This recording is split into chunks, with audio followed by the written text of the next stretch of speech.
So hello everyone. Thanks for joining us today for the interview with Minister Audrey Tang of the Taiwanese government. I'm extremely honored that she's taken the time to join us today for IBM Way Day, and personally overwhelmed as Audrey has been a big influence in bringing up my son as a young coder. As you may know, she was Taiwan's youngest minister when appointed in 2016, the first transgender minister, and definitely an iconic figure when talking about the extremely nimble and effective measures the Taiwanese government took to embrace the COVID pandemic since the beginning of this year. So welcome, Audrey. Good local time, everyone. We've gathered some questions for you from the employees of IBM Japan through our corporate Slack, and hope to run some of them by you. But my objective today is to hear your views on how we can contribute to the betterment of society in an era of uncertainty. So let me start. So let's first talk about you. You left school when you were 13, set up your own startup soon afterwards. I can guess you were probably extremely unique, both in your mindset and your ability to convince others that this was what you wanted to do at a very young age. What prompted you to do this, and what prompted you to take this unique path of life?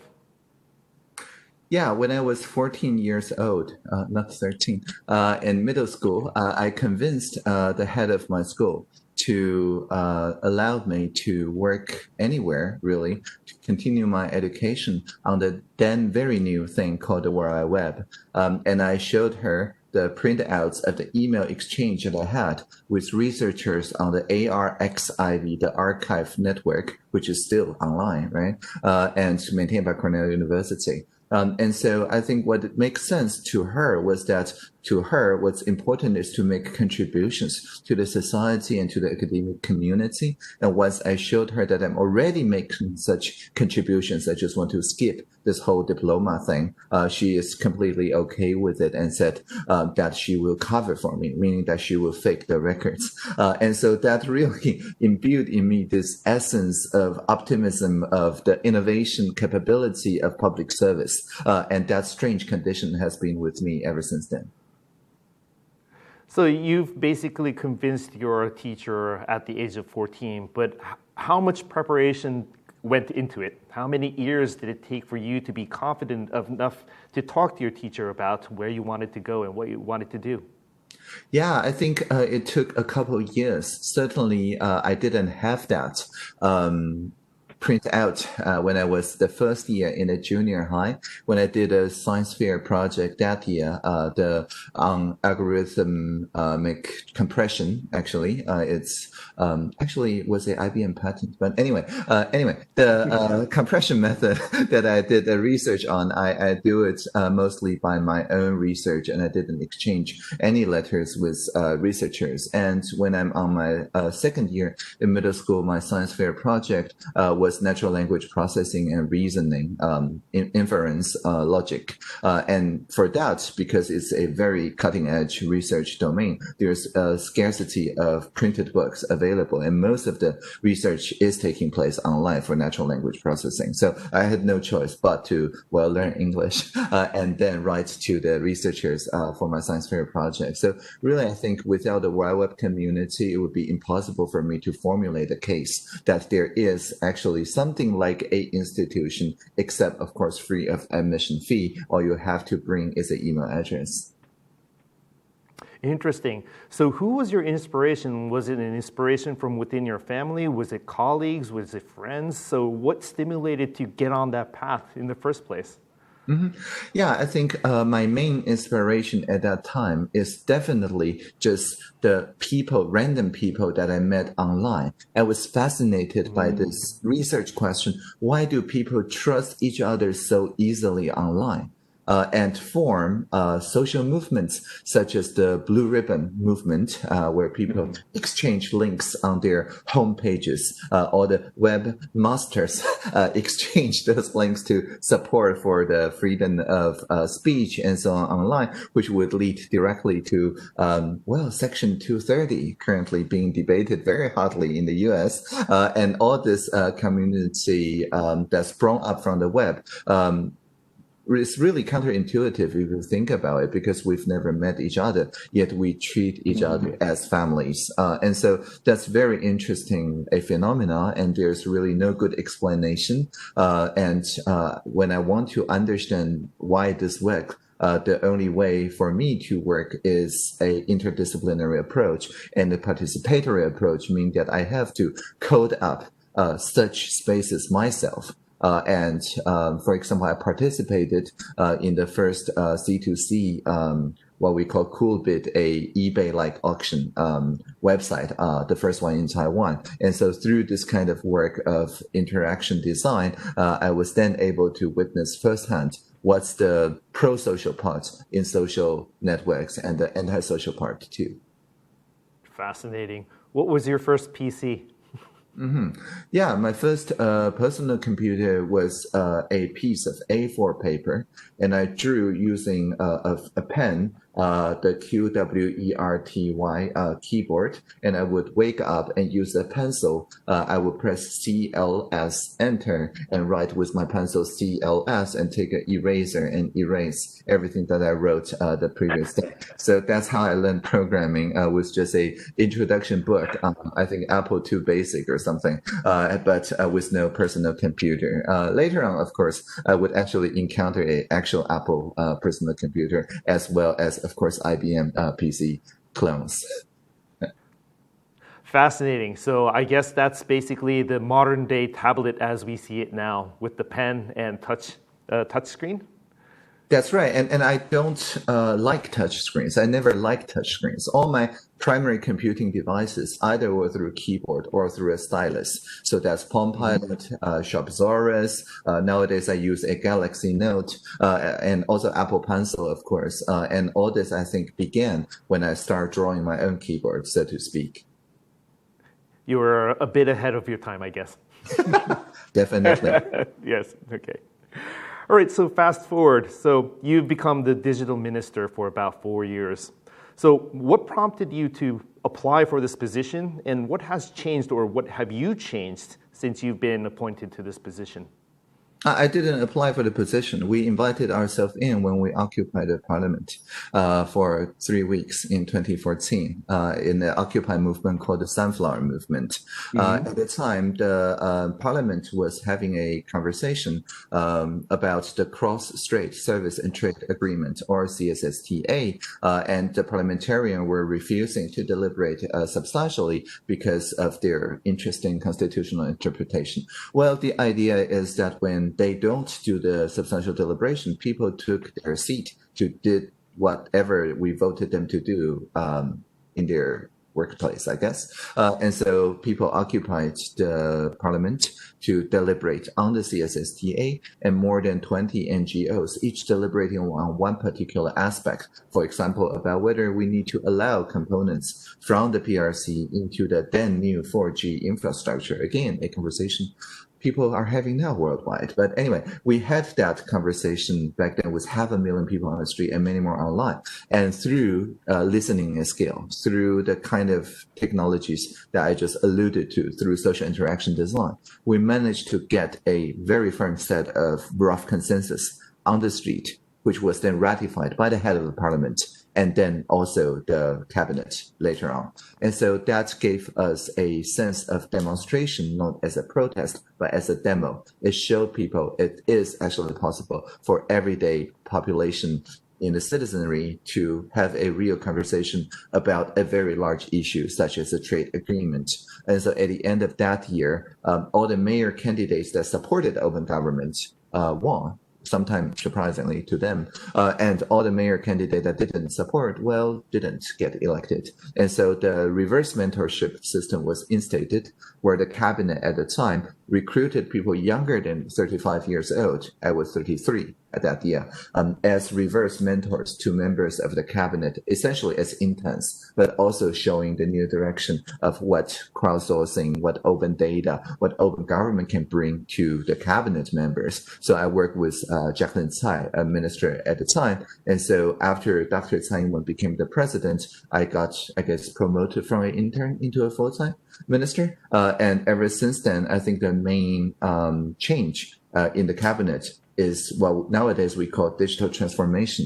What we understand is that the digitalization is not just about digitization. It's not just about turning face-to-face or paper and pen into digits. Rather, it's about making sure that innovation from the society gets governed in a collaborative fashion so that we can include more people and including non-voters and including future generations into the democracy. Essentially, prior to the Sunflower Occupy, people didn't see democracy itself as a digital technology. But in the past 3 years or so, eventually we come to see in the entire cabinet and also in the population that democracy is a digital technology. Like any digital technology, it gets better when people participate. Fascinating. You know, when you say participation, I think it's all about dialogue. And I've seen many, many interviews of you, you know, emphasizing the need of dialogue. So now let's talk about Taiwan and the dialogue that you've enabled to bring unity to the nation in tough times. So can you tell us about the history behind Taiwan's civic participation, when and how the government realized its importance, and what steps the government took to create the necessary dialogue and also the trust that people require in order to speak freely? Well, definitely. I think when we first had our presidential election, that was 1996, we are very aware of what it would be like if we have no freedom of press and freedom of assembly, because that was the martial law days, which continued until the late 80s. And so when the martial law was lifted, freedom of speech, assembly, the press, and so on, enabled the social sector, which includes the social entrepreneurs, the co-ops, the charities, and so on, basically the prototypes of the NGOs that would eventually occupy the parliament in 2014, to gain legitimacy through placemaking. And this is a point I think people in Japan would relate, that anytime there is a major earthquake, anytime there is a major typhoon, of which there's many, right, in a year, except this year where we didn't get any typhoon. But anyway, on average, we get many chances for those social sector organizations to work together on disaster relief, on humanitarian work, and things like that. And so that improved the social communication on placemaking because it's everybody's business, so everybody helps. And that has been like that since at least the 80s. And so when the presidential election happened in late 90s, the social sector organizations already have more than 1 decade of a head start when it comes to legitimacy building. So even today, when there's a natural disaster, when the Minister of Interior publish a number and the largest charity publish a number, people tend to believe the charity's number. And that builds a legitimate structure that starts with the social sector so that the people in the government, no matter which ministry they work in, they always have to trust the citizens because the citizens are seen as more legitimate and the largest NGOs and largest charities more wise, I guess, because they exist in a like non-election, non-partisan influence timescale and has been able to build intergenerational solidarity, something that's kind of difficult for a 4-year term, politicians to do. I understand that. So in times of COVID, we're still trying to figure out what the new normal society is going to be like or what it would look like. So, but in the end, I think it's about the quality of life for all the citizens in your country and around the world. What are some examples of the government or yourself reaching out to its people to gather ideas for changes to society and gather consensus for executing the necessary changes during the pandemic? Yeah, as I mentioned, the social sector really had a lot of very good ideas. And the community placemaking is important too. For example, in the very early on, we understood that if 3/4 of people wear this physical vaccine and have good hand sanitation habits, then the R value will be under 1, meaning that the disease will not spread. Well, how do we make sure that people understand really how to use the mask and clean their hands properly? We worked with the community pharmacists. About 6,000 of them, each not only have the professional credentials, but trusted by the community. And the elderly, for example, often frequented the pharmacies because they have chronic conditions that they refill their prescriptions to manage their condition. So we deliberately designed our mask rationing experience to be exactly the same as refilling a chronic prescription. And so in that sense, because the elders really trust the pharmacists, when the pharmacists say, if you wear a mask, make sure you do this, otherwise the mask doesn't work, they make sure they remember it and then just spread the word really to their neighbors, to their friends, and to their younger family members. And so that is what enables the community resilience when it comes to the proper mask use, but also publishing the availability of medical masks in the pharmacies in real time every 30 seconds is also essential because first, it builds trust. It's like a distributed ledger. People queuing in line can make an account of however many the masks that people queuing before them have swiped their national health insurance card and purchased and check it on their own phone with a chatbot or a voice assistant or a map. And because of that, people believe that each other are acting in a fair fashion. And when data analysis experts look at real-time numbers, they can suggest better distribution strategies for 24-hour convenience store pickup to make sure that the rural places, the people pay the same amount of time instead of just physical distance to access the mask and so on. And all of those continuous improvements were done not only through parliamentary interpellations or the feedback from the unions and associations of pharmacists, but also through anybody just calling the toll-free number 1922 and tell us the good idea, the social innovation. Thank you, Audrey. That's a great example. But I was always thinking about the digital divide. The younger generation utilizes digital as a natural means of communication. But what you mentioned right now is the involvement of the older generation and basically getting the message out there that you, the government, is listening to their needs and addressing their needs. And you also mentioned a toll-free number so that the older people who are not engaged in digital can reach out through analog means. So that's a very, very nice dialogue that you've created both on the digital side and the analog side. But I was also wondering, so how does the government evaluate civil response to the changes that you've made? For example, is there a criteria? Is there a measurement or a methodology? How do you prove, or how can you basically be sure that you are addressing those needs and implementing the necessary change? Yeah, for example, how would we know that people are really washing their hands thoroughly in addition to wearing a mask? Well, you look at the total water use SCADA measurements in the operation technology. And we do actually look at that because it has no privacy infringement worries. It is thoroughly anonymous, but we do look at how much people are using the water basins and the continuous throughput of that, especially in schools and so on. And it's very inspiring that people do wash their hands much more thoroughly when we introduce the cute dog, a Shiba Inu. The name is Zongchai, and teaching people how to wash their hands properly. There's even a song about it. But anyway, so I think cute dogs really is intergenerational. If people see a cute dog and the name Zongchai saying that you wear a mask to protect your own face against your own unwashed hand. Use a soap, wash your hand frequently.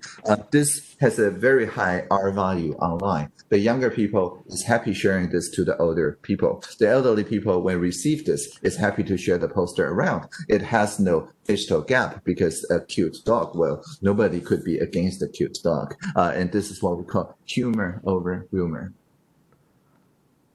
That's very, very nice. But has your role become more complex with COVID? And if so, what are you doing to overcome these complexities of working in the COVID era?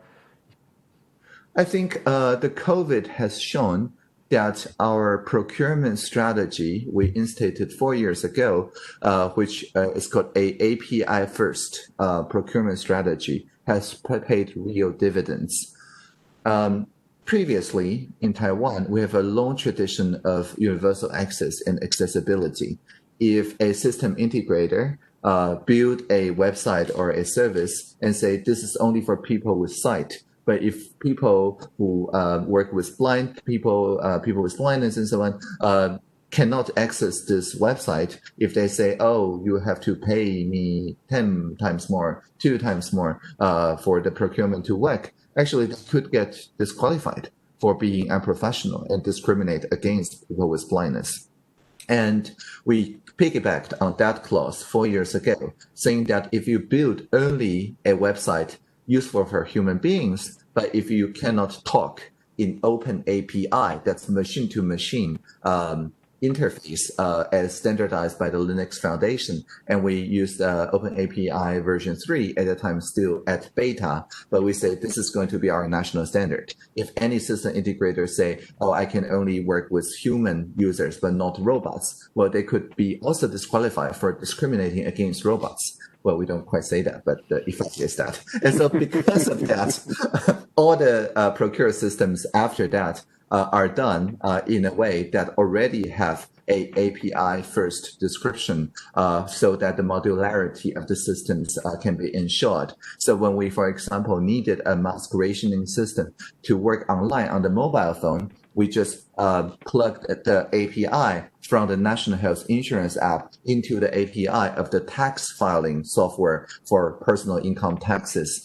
And in just 72 hours, those API match, and then you can start pre-ordering in convenience stores for picking up the masks on your phone. And when we want to issue the triple stimulus vouchers, which essentially enable you to spend 3,000 NT dollars and withdraw from your nearby friendly automated teller machine 2/3 of that back as a cashback. Again, we can just modify that piece of software and hook in the API of the convenience stores, terminals, and so on. And so all this showed that while the work, the demand is more complex, if you have good API-first building blocks that have already passed cybersecurity inspections, penetration testing, defense at depth, and things like that, then you can just assemble them when the situation calls for it. And my job is not actually more complicated because the complexity is managed by those API building blocks.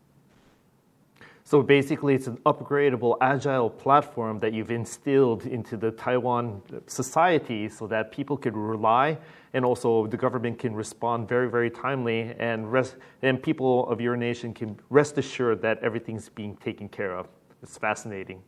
Yeah, and if they think it's not being taken care of, we're just one toll-free number away. They can call us saying, oh, you're giving me pink medical mask. I'm a boy. I don't want to wear it to school. And then the next day, everybody on the press conference will wear pink medical masks. And so the boy becomes the most hip boy in the class.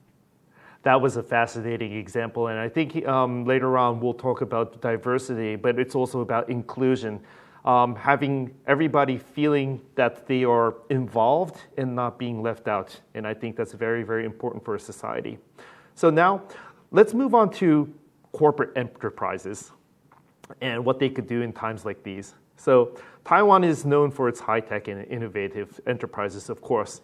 What role are the enterprises playing, or moreover, how are they working together with your government to instill the necessary changes to tackle critical issues that can affect the whole country? Yeah, one example is the mask availability map was initially prototyped using the Google Map API, the Places API to be precise, which enables such a rapid prototyping. The problem was, of course, the young Civic technologist, the name is Howard Wu, who prototyped this, just went to lunch and his map went to the national news. By the time he finished lunch, he already owed Google, I think, $20,000 US in API usage fees. And so that's a real challenge for him. So then he shared on the GovZero, G0V.tw, which is the equivalent of code for Japan in Taiwan, saying that, okay, I owe Google a lot of money. What should I do? Is there a way to save money? And of course, people from the OpenStreetMap community, from many other communities chimed in. But I'm also one of the Civic technologists on the channel. So I immediately just called up the premier's office, and later on, I think the very next day, I would show the premier the work that Harvard would have done and say, we have to support them no matter what. And so what's important is then for Google, their CSR department, to be precise, recognize the importance of this cross-sectoral collaboration. Not only they waived the API fee, but also they supported through the Google Developer Group in Tainan the development to make this thing work, not only in convenience stores, but also in pharmacies. Later on, of course, there will be more than 100 different implementations, including by the HTC team for Line chatbot, and also eventually the Google Assistant, Siri, and things like that. So all the different enterprise contributors all chimed in because of the great public cost that this essentially a massive hackathon is having on the society. But really, if not for the Google Developer Group's initial kindness and the initial recognition of the importance of this community work, then it would take Howard much more time and resources to get this prototype started. And so I think in-kind dedications such as this is very essential and important. There was a rumor that you made a suggestion to a GitHub group here in Japan for our app, tracking the pandemic here. Yes, it was in the news. Yes. Why did you even bother to participate in the Japanese, community when you are the digital minister of Taiwan and you have your hands full with your own country? Well, I'm working with the Taiwanese government, but I'm not working for the Taiwanese government.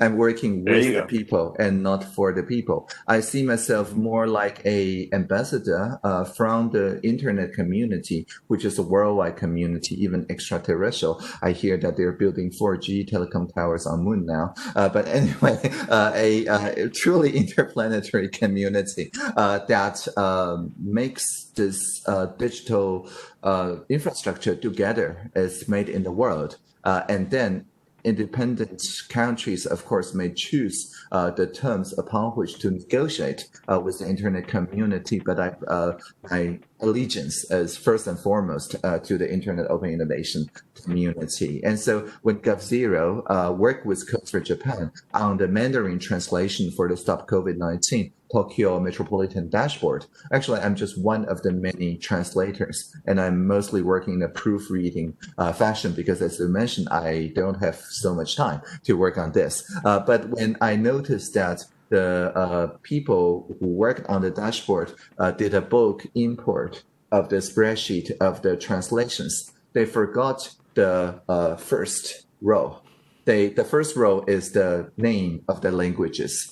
So the Taiwanese Mandarin, for example, is rendered as a Nihongo character T, which is a different ideograph in Taiwan using much more strokes. And so because of that, I just noticed this when they bulk imported the translation lexicon, and because my specialization is actually in internationalization and localization, and so I just found their dictionary JSON file, or was it a YAML file?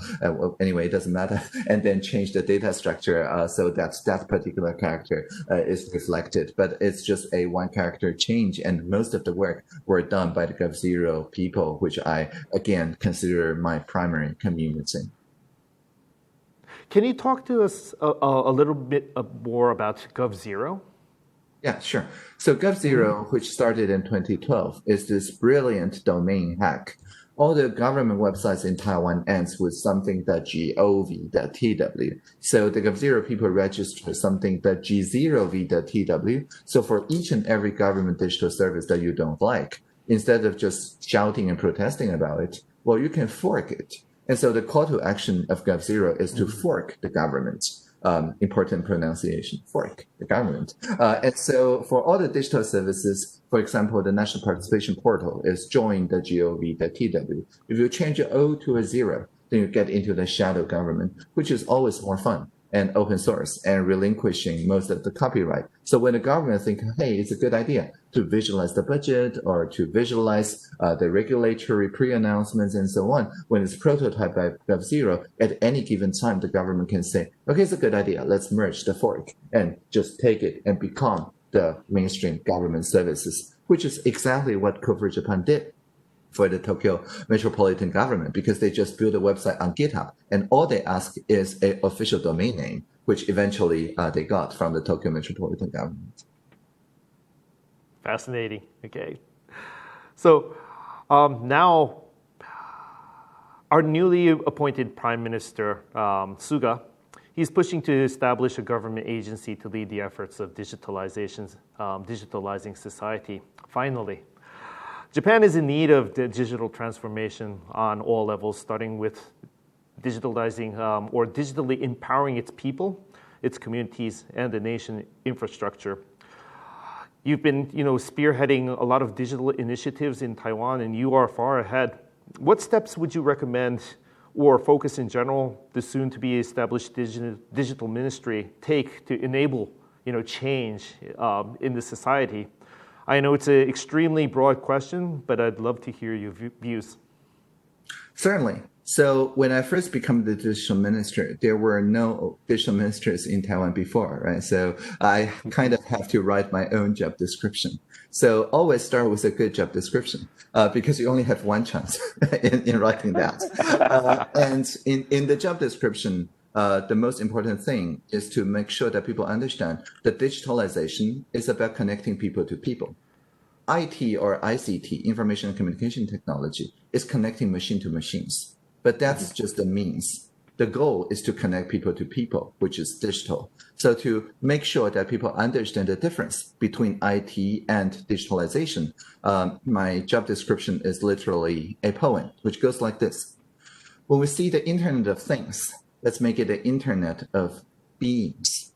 When we see virtual reality, let's make it a shared reality. When we see machine learning, let's make it collaborative learning. When we see user experience, let's make it about human experience. And when we hear the singularity is near, let us always remember the plurality is here. So if I'm having an advice for the Japanese equivalent, maybe write some, haiku or anything that makes it easy for people to remember. That's fascinating. I think Prime Minister Suga is pushing to get this to legislation next year, maybe in preparation for his re-election. But there's so much to learn from Taiwan in terms of digitization and so also connecting people to people using technology. Okay. Now let's move on to something called diversity. IBM, I take pride in IBM being a company that emphasizes diversity and its importance. And we emphasize the importance of diversity in its workforce and the recognition in our society as well. But unfortunately, the majority of companies or our government or our society here in Japan still has a long way to go. Can you explain to us the importance of diversity in a society from your views? Definitely. In Taiwan, we have more than 20 national languages, the majority of which are indigenous. Also, the sign language is an official language too. The reason why that we take so much time to get the National Languages Act right is that we want to make sure that there is nothing that we do about people without the people's participation.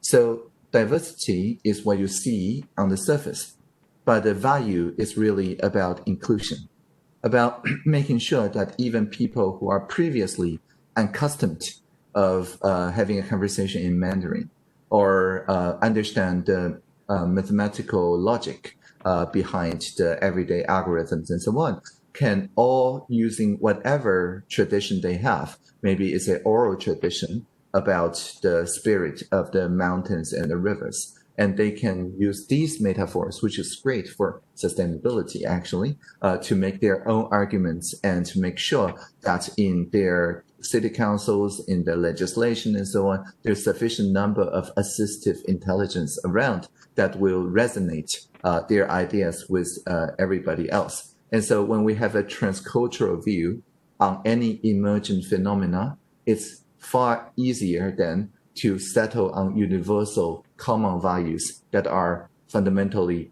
human values. But if one culture dominates over the others, then it's very easy to make biased choices in the name of progress while sacrificing alternate points of view. So just like biodiversity, cultural diversity is important if you want to make your work sustain across generations.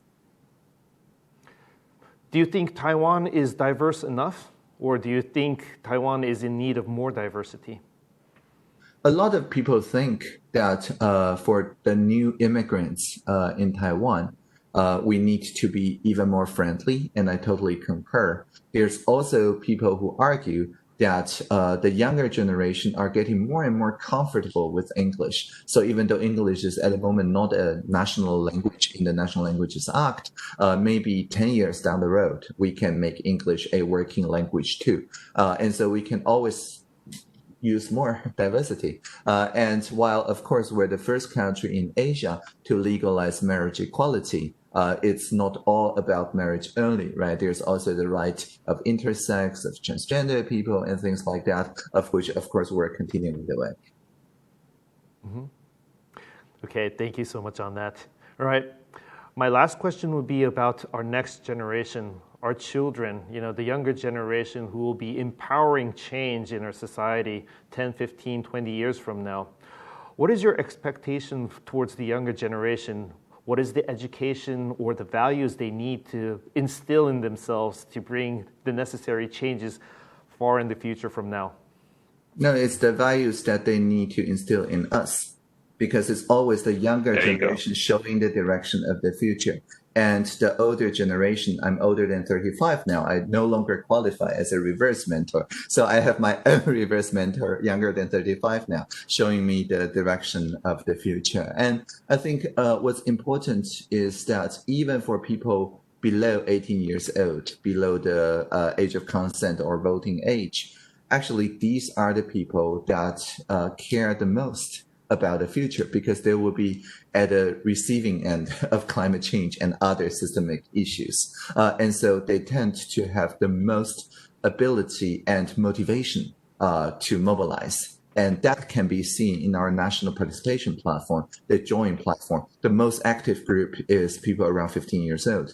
And then the next one is around 65 years old. I guess these two groups both care about the next generation and also have a lot of time on their hands, apparently. And so intergenerational solidarity is important. And the other thing is that we need to make sure that the younger people think themselves not as consumers of media or consumers of narratives or of data. And that's why, starting last year, we removed the term literacy from our curriculum for the K-12, because when you say media literacy, you kind of assume that it's the adults, the people who have power to make TV series, to make radio stations and things like that. And the younger people just listen or just watch. And that's what literacy means, because it's a kind of one-way flow. But nowadays, because in Taiwan, broadband is a human right, each and every young person anywhere in Taiwan, they're guaranteed to have 10 megabits per second broadband, both ways, unlimited, for just $15 a month. Otherwise, it's my fault. So each and every one of them are capable media producers. Anytime they can just start a live stream and they become essentially news workers. And so because of that, they need to learn everything that a news worker learns, which is journalistic attitude, investigative reporting, the importance of checking their sources, the importance of the framing effect and balancing of the narratives, and so on. And all this cannot be taught by a standardized answer way. All of this need to be learned in a way that is participatory. For example, fact-checking each and every presidential candidates during our presidential debates and forums last December and this January. A lot of middle schoolers and even some primary schoolers participated in the fact-checking team working with professional media workers. And so that is what I mean by media competence. And the same goes for data. If they can produce data, curate, and steward the data on air pollution, water pollution, everyday measurements, then they also learn what does it mean to have a joint data controllership. What does GDPR really mean, which is impossible to teach unless you are in a data steward position. And so just build competence and let them lead the way, and they can instill the newer, better values in us, the older people. Interesting. For example, does the government run workshops for these younger children to basically, or the younger generation for that matter, to basically understand, what they will be facing in the future, what they need to take into consideration to make the society a better place? Because if we let them alone, they're on TikTok, they're on Facebook, and they're on Twitter, and of course, they have their own views. They will converse with people outside, and they will basically brush up on, their maturity and so forth. But I think along the way, they need guidance. Is there anything that you're doing from a government standpoint to basically guide them? Yes, and that's reverse mentorship, right? We invite them in to the cabinet and also to each and every city council and ministry and so on, so that they can, at any given time, even just hold this workshop themselves. With 20-somethings running the show and inviting teenagers to the workshop. And just as you described, to surface any local economic issue or a global climate change issue or labor conditions or plastic waste, whatever, anything that they care about, they can hold up such a deliberative workshop. And not only are those workshops funded by the Youth Development Agency in our Ministry of Education, but actually we would ask the public servants to respond point by point to the consensus information that is gathered by those deliberative workshops. So this has been going on for quite a while, I think for at least a decade, and it really instilled in people who are not even 18 years old this feeling that democracy is something that they can participate and they can change. And so not only do they vote more, but also they know that it's not just about voting for people, it's also about choosing the budgetary items, about innovating in the sandbox system, about getting a team running on the presidential hackathon, about starting a citizens initiative on the joint platform, which is nowadays also a civics class assignment from many different middle schools and so on. And so all this makes sure that they become citizens even before that they reach the age of 18. Fantastic. I've heard, or maybe this is a rumor, or maybe I've read this somewhere, if I remember correctly, you dedicate one day for an open office for people to come in and basically speak to you. Can you talk about that? And that's every Wednesday.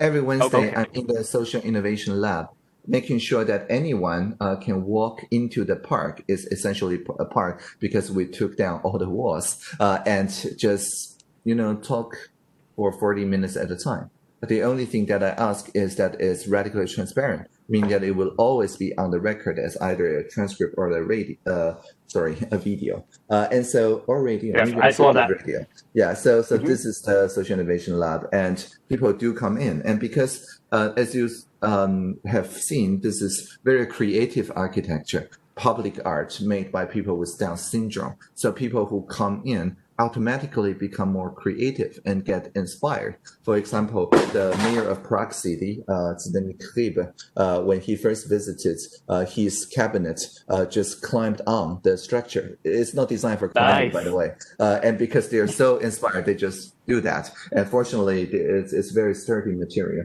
And then people who see, for example, shopping carts, really self-driving vehicles, can work on the digitization, innovation, governance, and inclusion of the co-domestication, and together solve the alignment and accountability problem for the self-driving vehicles and so on. So the open office hours is an invitation for everybody in the society to think about what kind of ideas, if spread and understood by a majority of people, like wearing masks, can have a systemic change effect on the society for the better. Mm-hmm. What is the most popular age group that comes to you? Oh, it's very diverse. I think the oldest group was a group of 5 or 6, and the average age in that group was 80 years old, if not older. And they work on the framing of calligraphies. So I still have some calligraphies that they send me as a gift, and they are very happy that we have a universally accessible elevator and an air bridge and so on, very friendly for people in wheelchairs and so on. And the youngest group, I think, is around 6 to 7 years old, kindergarten, and also first year in the primary school. And they work with their teachers to interview me, and they had some very good questions. What kind of questions do they ask? Yeah, one of them asked what would be the future of humanity if we think outside of Earth. One of them heard that there's a group of people building embassies for aliens, and they want to know my take on it. Are there extraterrestrials? And to which I responded, of course, just look at the International Space Station. There's quite a few ETs there. And so right, but they're very creative. Yeah. Very nice, yes. So I've made several trips to Taiwan on business, and unfortunately I have not been there for leisure, so I haven't been able to travel around. But I think Taiwan and Japan are very familiar in a lot of aspects, and there's probably a lot more that we could learn from you and the society. Do you think there's any areas of collaboration that comes to mind that stimulate the betterment of life in both societies in times of COVID? Definitely. I think in particular around digital learning and digital working are the two transformations that because of COVID has rapidly accelerated in both Taiwan and Japan. I remember the workshop that I held, I think it was last year before the COVID, on teleworking. And people were kind of pessimistic about whether Japan can truly adopt teleworking, even with 5G technology. But nowadays, I'm like, wow, Japan has really embraced teleworking, and it has become a norm. And all this kind of lingering ideas about, for example, having to travel all the way to the office to apply the official seal now has kind of faded away because of COVID. People understand that an electronic seal or electronic signature is actually much more safe and more fun too, because you can get more variations. And because we had that change for the seal and also teleworking starting 2015 and finished the transformation by 17 or so. So, I mean, we lead the way, that's true, but not too much. We still remember very vividly how it was 4 years ago or 5 years ago. So there's a lot of ways that we can work together. Now for telecare, that's something that Japan leads the way because, well, your aging situation leads ours.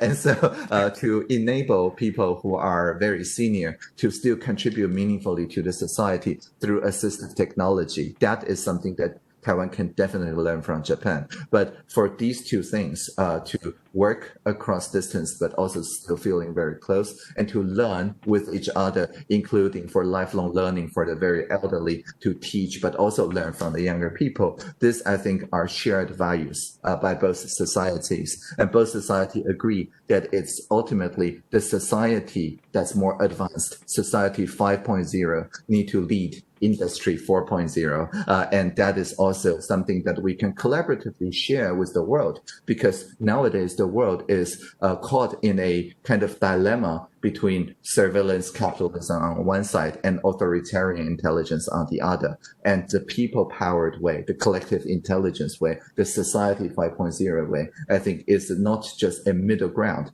It is actually not left wing or right wing, it's up wing. It's something that will really lift the humanity up. And that argument Japan and Taiwan should make together to the world.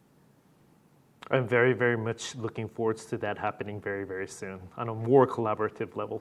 Okay. But I think my final request would be, is there a message towards my fellow IBMers here at IBM Japan? Is there a message from you?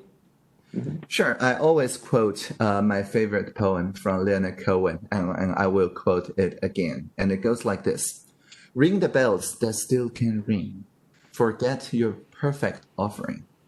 There is a crack in everything. And that's how the light gets in. And I wish you all live long and prosper. Thank you so much, Audrey. So thank you so much, not only for your valuable time today, but your priceless input based on your experience and your personal views. There's so much to learn from you, not only as the digital minister of Taiwan, but as a decent individual focused on the betterment of society, and hope that you will continue to transform Taiwan and produce real examples that all nations, including Japan, can learn from. So thank you so much, Audrey. Take care, and we'll see you again. ありがとうございました。